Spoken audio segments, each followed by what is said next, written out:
Era madrugada, pouco depois das 4 da manhã, quando o motorista de um ônibus intermunicipal avistou algo incomum na estrada estadual, quilômetro 66. Na neblina fraca que cobria o asfalto, 5 figuras humanas caminhavam lentamente pelo acostamento, em silêncio absoluto. Eles estavam usando somente roupas de baixo, descalços, com os corpos cobertos de arranhões e marcas no corpo. Seus braços cruzados sobre o peito pareciam um gesto de autoproteção contra o frio cortante daquela madrugada. Mas o que mais impressionou o motorista não foi o estado físico. Foi o olhar vazio, como se aqueles homens estivessem ali, mas algo dentro deles tivesse ficado para trás. Estavam confusos e apáticos. O motorista parou. Chamou socorro. Em poucos minutos, viaturas da polícia e uma ambulância chegaram ao local. Os 5 foram levados ao hospital da cidade vizinha. E foi lá que a verdade chocante veio à tona. Eram os pescadores do barco Night Star. Desaparecidos há 5 dias no oceano, dados como mortos. E agora estavam ali, vivos. Eles permaneciam calados ou às vezes falavam frases desconexas. Os olhos vagavam sem foco, como se estivessem tentando entender onde estavam. Não reagiam ao toque dos enfermeiros, nem às vozes ao redor. Na maca, no banco da ambulância ou em pé no corredor do hospital, pareciam estar sob o efeito de algo que os manteve dopados. Greywater Bay, um vilarejo esquecido entre pinheiros altos e o mar. Ali, o céu costuma amanhecer cinzento, o vento é constante, e o silêncio pesado. Na madrugada daquela terça-feira, 5 homens deixaram o cais em mais um dia de trabalho no mar. Eram experientes, calejados, acostumados com o frio da água e o sal na pele. O barco partiu às 3h35 da manhã, com o motor velho roncando e o casco cortando a neblina baixa. No comando, o capitão Frank Halpern, homem que não confiava no mar, nem nas promessas do céu. O horizonte estava coberto por nuvens escuras, mas para quem vive da pesca, voltar atrás raramente é uma opção. Eles seguiram. Pouco depois das 4 horas da manhã, a tempestade os alcançou. Os ventos se ergueram como gritos. As ondas subiam com força contra o casco, fazendo tudo estremecer. Relâmpagos riscavam o céu sem dar trégua. E então, as luzes apareceram, acima das nuvens. Às 4h15, uma transmissão saiu do rádio do Night Star, rápida, trêmula e cheia de estática. Tem alguma coisa no céu. Está descendo. Meu Deus! Depois disso, o silêncio. Nenhum sinal, nenhuma coordenada, nenhum eco. O barco e seus homens haviam desaparecido.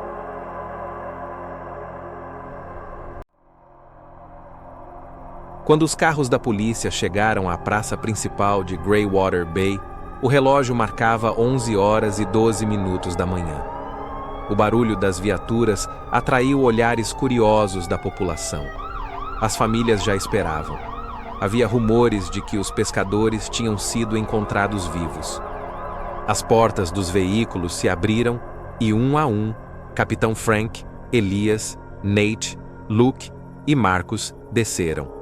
Estavam enrolados em cobertores oferecidos pela polícia de Black Pine, a cidade vizinha onde foram levados logo após serem encontrados perambulando quase nus por uma estrada rural, a cerca de 30 quilômetros de casa. Deviam estar com frio, coitados. Estão confusos. Devem estar traumatizados. Pelo menos estão vivos. Eles pareciam exaustos, desorientados. Os dias no mar foram cruéis. A falta de lembrança atribuída ao trauma. No hospital de Black Pine, os exames clínicos haviam sido inconclusivos. Estavam desidratados, com pulsação fraca e vestígios de queimaduras recentes na pele. Marcas circulares que os médicos não souberam explicar. Após hidratação e repouso, foram liberados e entregues às autoridades locais. O Dr. Howard Morrow, médico de Greywater Bay, recebeu cópias dos laudos e pediu para avaliá-los pessoalmente nos dias seguintes. Visitou cada um em suas casas. Os homens estavam inquietos, dormiam mal, mas tentavam retomar a rotina. Acorda ofegante toda madrugada, disse ela. Depois Nate, e em seguida os outros. Todos, sem exceção, procuraram o doutor dizendo que não conseguiam mais dormir. As olheiras profundas denunciavam noites em claro. Sempre é o mesmo sonho, disse Frank. Ela fica na janela, parada, contou Elias. Uma coruja, branca, só nos observa com aqueles olhos negros. E depois, mesmo com as janelas fechadas, entra no quarto.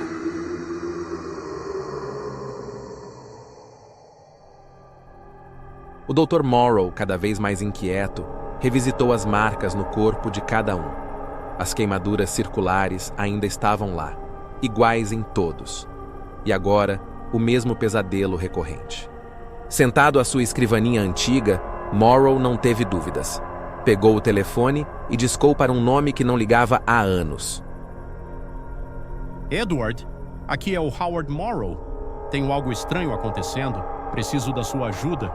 Quando poderia vir aqui? Do outro lado da linha, o doutor. Edward West, psicólogo especializado em hipnose e distúrbios pós-traumáticos, ficou em silêncio por um momento antes de responder. Descreva exatamente esse sonho e me envie fotos dessas marcas. Vou pegar a estrada ao amanhecer. Enquanto a ligação se encerrava, uma fina neblina cobria o mar. Ali, distante da costa, o Night Star finalmente foi encontrado à deriva, aparentemente intacto.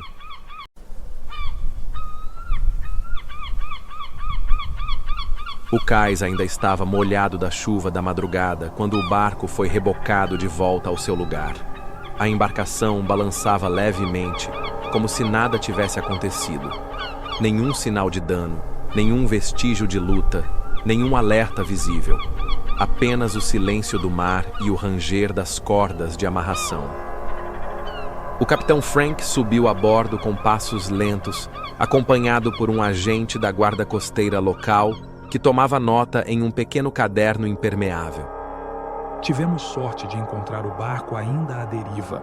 Estava sem sinal, desligado, mas não parecia avariado. Tudo está igual. Frank caminhou até a cabine de comando. Tocou os painéis. Verificou os equipamentos. Nenhum estava danificado. Nenhum item parecia fora do lugar. Ele se sentou no banco de comando e, por impulso, girou a chave de ignição. O motor roncou de imediato, funcionando como se nada tivesse acontecido. Ah, seu barco safado, agora você funciona? Ele desligou o motor em silêncio. Aquilo só tornava tudo ainda mais estranho. A geladeira, as ferramentas, os coletes, até os mantimentos pareciam não ter sido tocados. Isso não faz sentido. Como foi naquela noite? Você lembra de algo antes do sumiço? Os motores pararam de repente, sem falha, sem aviso.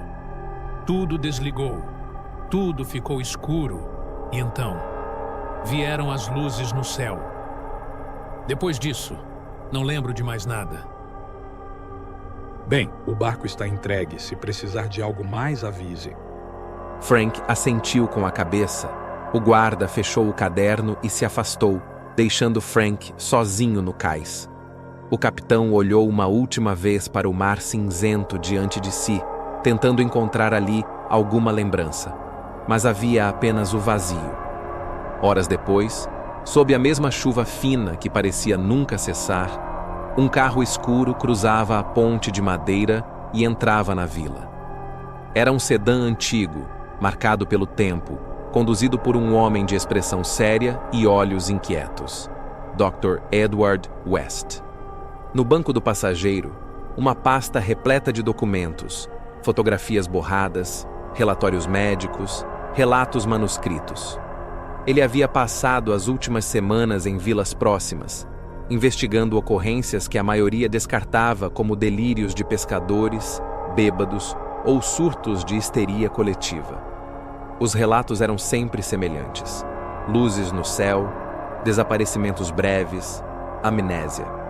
Mas em Greywater Bay, algo novo havia acontecido. Algo que nenhum dos outros casos apresentara até então. As marcas. Edward estacionou diante do pequeno consultório médico da vila. Era uma construção simples de madeira, com uma placa desbotada balançando ao vento. Ao descer do carro, sentiu o cheiro forte do sal e o frio cortante que parecia vir do próprio mar. Dr. Morrow apareceu à porta com os braços cruzados, semblante fechado. Está diferente da última vez que nos vimos. E você continua parecendo um personagem saído de um romance gótico? Não acredito que estou mesmo recorrendo a você. O fato de ter me chamado já diz muito. Vamos lá dentro. Sentados à mesa, com café quente e expressões cansadas, os dois homens trocam informações. Morrow conta sobre os pesadelos repetitivos, as cicatrizes idênticas em pontos estratégicos do corpo e como nenhum exame clínico explica os sintomas. Os 5 homens foram examinados e liberados, mas algo permanece errado. E todos dizem a mesma coisa. Não lembram de nada. Do momento em que viram luzes estranhas no céu até o instante em que apareceram andando pela estrada. Um apagão total. West escuta em silêncio, atento. Então tira da pasta um conjunto de fotos, anotações, diagramas, relatos de outras pessoas que passaram por episódios semelhantes em vilas próximas. Isso tudo é sobre casos anteriores, luzes, amnésia, desaparecimentos breves, mas nunca com esse tipo de marca. Ele coloca uma foto ampliada sobre a mesa. A imagem mostra o ombro de um dos pescadores, com uma cicatriz curva, fina, quase como uma incisão cirúrgica, mas não há sinal de inflamação, nem de corte. É como se estivesse ali há meses, apesar de eles terem sumido por apenas 4 dias. Eu já vi coisas estranhas, Morrow. Mas isso é novo. Já sugeri hipnose em casos semelhantes. Pode ajudar a desbloquear essas memórias. O que você acha? Estão com medo e com vergonha. Aqui é uma vila fechada, Edward. Gente simples. Ninguém quer parecer louco. West se recosta na cadeira, pensativo. Talvez tudo o que precisemos seja de um voluntário. Morrow encara o colega por um longo instante. Por fim suspira. Posso falar com Elias. A casa dele costuma ser o ponto de encontro do grupo. Se você quiser tentar, começamos por lá. West assentiu, guardando os papéis de volta na pasta. A chuva havia diminuído, mas o céu permanecia encoberto. Um cinza pesado, como se a vila estivesse à espera de algo. Quando Edward chegou à casa simples de madeira onde Elias vivia, a maioria já estavam reunidos na sala. Nate, Luke e o próprio Elias conversavam em voz baixa, cabisbaixos. Marcus permanecia encostado na parede, os braços cruzados e o olhar desconfiado. Apenas o capitão Frank ainda não havia chegado. O capitão foi até o cais. Queria ver com os próprios olhos o estado do barco. Disse que voltaria logo, mas até agora nada. West assentiu em silêncio. Então observou os rostos marcados dos homens à sua frente. Olhos vermelhos, olheiras profundas, expressões cansadas. 30 minutos depois, a porta rangeu. Frank entrou. Não disse uma palavra. Apenas esticou a mão para cumprimentar o Dr. West, respirou fundo e sentou-se no canto da sala. Havia algo diferente em seu olhar, um vazio. Edward West passou algum tempo conversando com o grupo, explicando sua experiência, ouvindo atentamente, mas sem pressionar ninguém. Era claro que o medo ainda pairava sobre todos. Mas antes de se despedir naquela noite, 2 dos homens, Elias e Luke, disseram que pensariam na proposta de hipnose e no dia seguinte estariam dispostos a tentar. Ao sair da casa, West olhou para o céu encoberto. A vila parecia mergulhada em um silêncio espesso, mas ele sentia que algo perturbador estava prestes a ser revelado.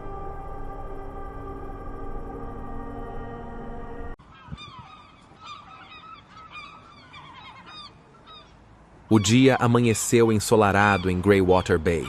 O céu limpo e azul contrastava com os dias anteriores, como se a vila estivesse vivendo uma breve trégua. Mas sob a luz serena da manhã, algo invisível continuava à espreita.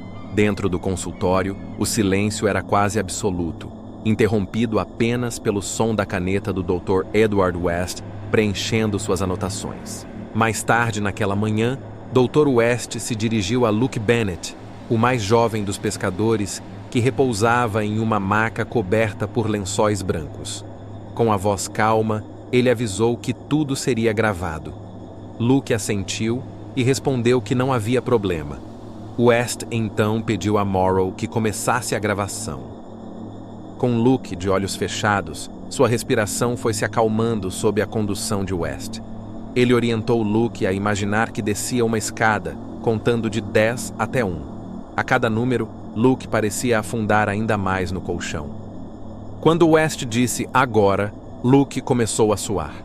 Seus dedos se fecharam com força. Ao ser questionado sobre onde estava, Luke respondeu que estava em casa, deitado em sua cama. Quando perguntado o que via, ele disse que via a coruja. West o instruiu a focar nela. Luke, tenso, afirmou que a coruja estava entrando no quarto mesmo com a porta trancada. De repente, ele gritou: "Não! Não! De novo, não!" Quando West perguntou o que estava vendo, Luke respondeu em desespero: "Não é uma coruja! Não! Me largue!"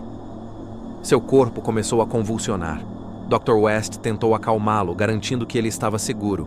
Mas Luke gritou: "Ninguém está seguro!" Com firmeza, West disse que contaria até 3 e que, ao final, Luke acordaria. 1, 2, 3. Luke ofegava, ainda de olhos fechados em transe. Dr. West rapidamente o despertou. Quando Luke abriu os olhos, estava visivelmente assustado. Questionado sobre o que tinha visto, ele não conseguiu responder. West, compreensivo, disse que poderiam conversar quando ele estivesse mais calmo. Luke assentiu, sem dizer nada, levantou e saiu. Naquela mesma tarde, West e Morrow visitaram a casa de Elias, que pediu para fazer a hipnose em sua casa. A esposa de Elias os recebeu com um sorriso. De dentro do quarto, Elias os chamou. Eles o encontraram deitado, visivelmente abatido. Elias se desculpou por não ter se levantado, mas afirmou que queria fazer aquilo logo para ter uma resposta. Perguntou se poderia ser feito ali mesmo, ao que West respondeu que sim. A luz filtrava-se pelas cortinas do quarto, criando um ambiente acolhedor. Dr. Morrow ajustava o tripé da câmera próximo à cama e perguntou se Elias estava de acordo com a gravação. Elias concordou. West pediu que fechasse os olhos. Com a mesma calma de antes, o guiou pela respiração e pela contagem regressiva. Elias soltou o ar suavemente. Um pequeno sorriso apareceu em seus lábios. Quando West disse agora, Elias murmurou que as luzes estavam sobre eles. Disse que uma luz havia parado exatamente acima deles e, em seguida, gritou: "Meu Deus!" Luke foi puxado para cima. Elias começou a se agitar, sentou-se na cama. Vozes em um idioma desconhecido preencheram o quarto. Seu corpo se elevou 2 palmos acima do colchão. A câmera começou a falhar com interferências intensas. Subitamente, ele caiu de volta. Ofegante, abriu os olhos e disse: "Tá tudo escuro."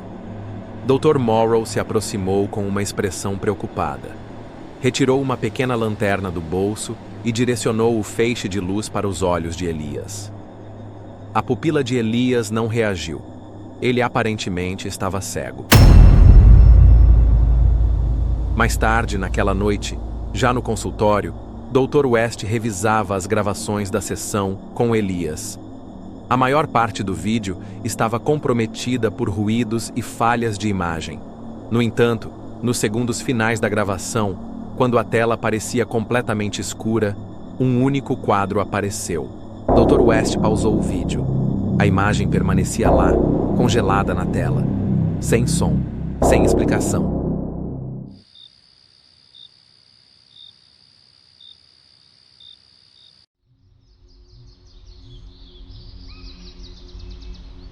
Logo no início da manhã, o Dr. Edward West e o Dr. Morrow se encontravam no hospital de Black Pine. Elias havia sido transferido na noite anterior e permanecia internado para exames específicos. Estava fisicamente estável. Sua visão havia melhorado um pouco, mas ainda via apenas sombras. Sua esposa o acompanhava, exausta e silenciosa. Elias permanecia deitado, encarando o teto branco do hospital. Os médicos suspeitavam de um possível AVC isquêmico, causado por um coágulo silencioso. Por isso, Elias havia sido internado para observação neurológica e exames de imagem mais detalhados. Me pergunto se isso já existia, ou se foi causado por aquela coisa, disse West. Ele não dormiu a noite inteira e disseram que ficou repetindo coisas desconexas, falou o Dr. Morrow. O Dr. West apenas concordou. Não havia muito o que dizer, apenas torcer por uma recuperação plena. Após alguns minutos de conversa com a equipe médica, os dois pegaram a estrada de volta à vila. A neblina da manhã parecia mais espessa que o normal, envolvendo a estrada litorânea com uma estranha melancolia. Ao chegarem no consultório, a esposa de Luke surgiu correndo pela rua de paralelepípedos, visivelmente em pânico. Ela se aproximou com os olhos arregalados e a respiração ofegante. Dr. Morrow, por favor, me ajude. É o Luke. Ele está trancado no quarto, dizendo coisas horríveis e está armado, disse a esposa de Luke, desesperada. West e Morrow trocaram um olhar rápido e saíram correndo atrás dela. Atravessaram a rua em passos largos até a casa do casal. Lá dentro, ouviram gritos abafados vindos do quarto. Dr. Morrow bateu na porta, tentando acalmar Luke. Falou palavras de ânimo e que tudo ficará bem. Do outro lado, Luke respondeu com a voz descontrolada. Não, doutor! Eu os vi! Eu vi tudo! Eles não vão me deixar em paz! Dr. Morrow, tentando apelar pelo emocional de Luke, fala da apreensão de sua mulher do lado de fora, o chama para conversar e pede calma. A esposa de Luke soluçava desesperada, agarrada ao batente da porta.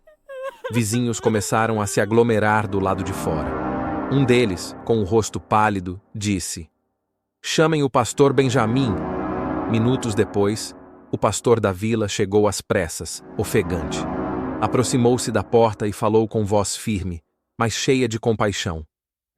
Luke, é o pastor Benjamin. Filho, você não está sozinho. Deus não te abandonou mesmo na escuridão. Eu sei que está com medo, mas isso vai passar. Nós vamos passar por isso com você. Abra a porta, vamos conversar. Houve um breve silêncio. O Dr. Morrow fez sinal para tentar arrombar a porta. Um dos homens se aproximou e forçou a maçaneta. Ninguém entra. Quem tentar abrir essa porta, eu atiro. Todos recuaram de imediato. O ambiente ficou tenso, com respirações contidas e olhares aflitos. A esposa de Luke tremia, desesperada. O pastor tentou mais uma vez. Eu estou aqui, Luke. Sua esposa está aqui. Seus amigos estão aqui. Você é amado. Não desista, filho. Foi nesse momento que o capitão Frank apareceu correndo, ainda ofegante. Tinha acabado de chegar à vila. Ele olhou para a esposa de Luke e perguntou: Onde ele está? Está no nosso quarto, respondeu ela com a voz embargada. Ok, tudo bem, disse Frank, respirando fundo. Ele então avistou uma cadeira de madeira na varanda. Sem hesitar, virou-se para ela e disse com gentileza: Você me empresta? Ela apenas balançou com a cabeça que sim, sem conseguir dizer uma palavra. Frank pegou a cadeira e seguiu para o lado da casa. Num movimento rápido e firme, lançou-a contra a janela do quarto. O vidro se estilhaçou com um estrondo. Lá dentro, Luke se virou, atônito. A arma tremia em suas mãos. Ele não esperava aquilo. Frank, espiando pela janela, disse: Filho, você não vai fazer isso comigo, vai? Por um instante, ninguém se mexeu. Só o som das respirações pesadas preenchia o ar. Luke, chorando e com o rosto molhado de suor, abaixou lentamente a arma. Frank então pulou pela janela, caindo de pé no quarto. se aproximou rapidamente e, com firmeza, tomou a espingarda de suas mãos. Eles se abraçaram em silêncio. Frank gritou lá de dentro: Pessoal, está tudo bem agora. Lá fora, a esposa de Luke caiu de joelhos, chorando. A tensão cedeu lugar ao alívio. Luke havia sido salvo, mas precisava se tratar com urgência. Pouco depois, uma van do Hospital Psiquiátrico de Black Pine estacionou em frente à casa. 2 enfermeiros desceram e entraram com calma. Não houve resistência. Luke saiu entre eles, envolto por um cobertor cinza, os olhos vazios, fixos em algum ponto distante. Sua esposa e o Capitão Frank o acompanhavam. O Dr. West observava da varanda, em silêncio. Ele passou a mão pelo rosto e sussurrou para si mesmo: Eu devia ter percebido o perigo. O Dr. Morrow permaneceu em silêncio por alguns instantes, depois se aproximou e perguntou: O que você acha que está acontecendo, Edward? West respirou fundo antes de responder: Algo que vai muito além da nossa compreensão médica. Luke, Elias, todos eles voltaram diferentes. Eles tiveram contato com algo naquela noite que não entendemos. Não é apenas trauma. Você acha que tem solução? Gostaria de saber. Os 2 trocaram um olhar silencioso, carregado de incertezas. Ele se despediu do Dr. Morrow com um breve aperto de mão e pegou a estrada rumo ao sul. Estava uma noite de céu limpo e estrelado. Por volta de meia hora depois, em um trecho isolado da estrada costeira, algo chamou sua atenção. Um clarão. A uns 100 metros à frente, uma luz intensa surgiu no meio da estrada. O rádio do carro começou a falhar, chiando com estática. O motor engasgou e morreu por completo. O Dr. West girou a chave várias vezes. O motor rateava, mas não ligava.